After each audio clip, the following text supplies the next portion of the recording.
uba tebor pathau MDC kamaulai ba emha lang CMD MLA bat MDC berem klai kedup lang hak jelang priang burom kan National People Party NPP yo ba emha rengkat kinong kersan kebolong hak janmit lai terik nai lur arjar arwar la priang burom ya kejungan penyeso uba emha lang saka NPP do ba preston tensong National Vice President ke parti ubaderu sembut mitirang ba kacela ha kajian lang Dr. WR Kharuki State President bat MP Raja Sabha ba tebor lang pathau MDC kamaulai bol penya ya kajian lang uba emha lang hapakadau ya kadau bolami no nak United Democratic Party uloong bololong bokloi ban lan la dia ban ailat ya kiwe ban yakun ya election MLA araja arpulai Henry kinong kersan nongkit kam jung uhi ki unit batsat kisah kencarut uloong ba kejiwan penyeso rengkat kinong kersan saka NPP kalong ba tebor pathau unjob ya MLA ban wan Bangka ciptanya soal kecumi sekat kedua kecumi apa kecilan kecumi ke MDC ngepet dikena aku apply NPP.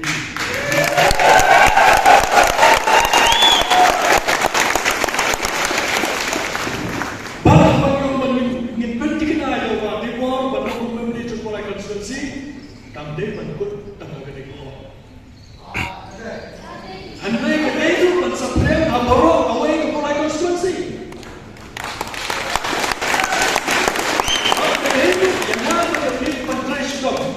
Naga menaga jejak bergabung.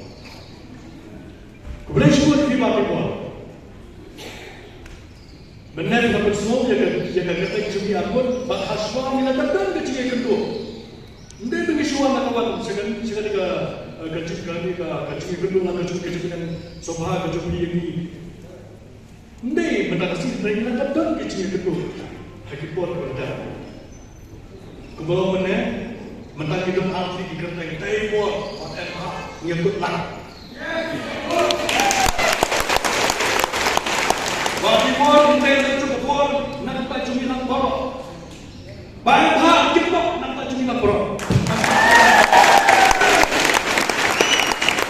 Pembangunan tebor perkawan dan anak sendiri.